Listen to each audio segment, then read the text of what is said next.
హిందూ మత విశ్వాసాల ప్రకారం అర్ధనారీశ్వరుడు అంటే ఎవరు, తనకు ఆ పేరు ఎలా వచ్చింది, స్త్రీ పురుషులిద్దరూ సమానమే అని తెలిపేందుకు శివయ్య ఈ అవతారం తీసుకున్నారా, లేక దీని వెనుక ఉన్న అసలు కథ ఏంటి అనేది ఇప్పుడు తెలుసుకుందాం. హిందూ పురాణాల ప్రకారం త్రిమూర్తులలో ఒకరే పరమేశ్వరుడు. బ్రహ్మదేవుడు విశ్వానికి సృష్టికర్తగా, విష్ణువు లోక సంరక్షకుడిగా, ఈశ్వరునికి విధ్వంసకుడిగా పరిగణిస్తారు. వీరిలో శ్రీ మహావిష్ణువును శ్రీహరి అని, శివయ్యను హర అని అంటారు. ఇదిలా ఉండగా అర్ధనారీశ్వరుడు అంటే మనందరికీ టక్కున గుర్తొచ్చేది శివపార్వతుల రూపం. ఒకే శరీరంలో ఇద్దరూ కలిసి ఉన్నట్లు దర్శనమిచ్చే రూపం మన కళ్లల్లో మెదులుతూ ఉంటుంది. పార్వతీ పరమేశ్వరులు పైన తలభాగం నుంచి కింది కాలి బొటనవేలు వరకు చెరిసగమని తెలిపే ఆకారమే అర్ధనారీశ్వరుని రూపం. అయితే ఈశ్వరుడు అర్ధనారీశ్వర రూపంపై చాలా మందికి అనేక సందేహాలు ఉన్నాయి. అయితే దీని గురించి వేదాల్లో స్పష్టంగా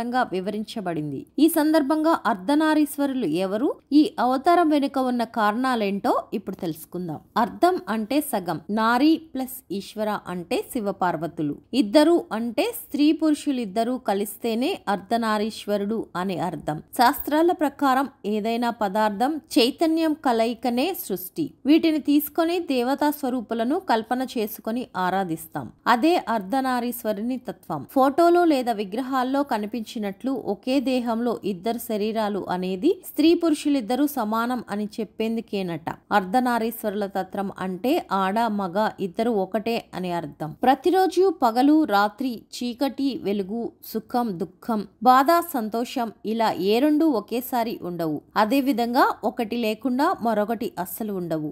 ఈ రెండు కలయిక జరిగితేనే సంపూర్ణత్వం వస్తుంది. అందుకే పగలు రాత్రి కలిస్తేనే ఒక రోజు పూర్తవుతుంది. సుఖం దుఃఖం ఉంటేనే ఒక జీవితం పూర్తవుతుంది. బొమ్మ బొరుసు ఉంటేనే నాణెం తయారవుతుంది.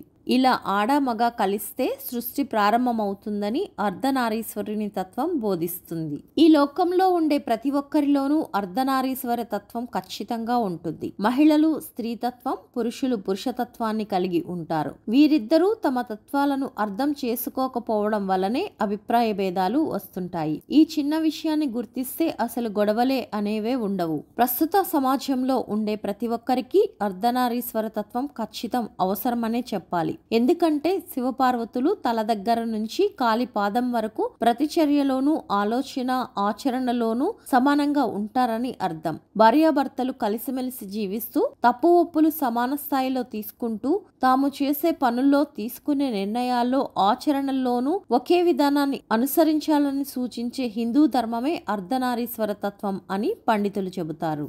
సాధారణంగా ఈశ్వరుడు స్థిర స్వభావం కలవాడు, అంటే ఆయనలో ఎలాంటి మార్పులుండవు. అమ్మవారు మాయ స్వరూపం, అంటే మారుతూ ఉంటారు. ఈ సృష్టిలో రెండే రెండు శాశ్వతంగా ఉంటాయి. ఒకటి మారుతూ ఉంటుంది, ఒకటి మారనిది. స్థిరతత్వం అంటే పురుషతత్వం, అయితే మాయాతత్వం మహిళ సొంతం. అయితే ఇక్కడ మాయతత్వం అంటే పొరపాటు పడవలసిన అవసరం లేదు. పురాణాల ప్రకారం మాయ అంటే మార్పు. మగాడి చతుర్విధ ఆశ్రమాల్లో మహిళ అనేక పాత్రలు పోషిస్తుందని అర్థం.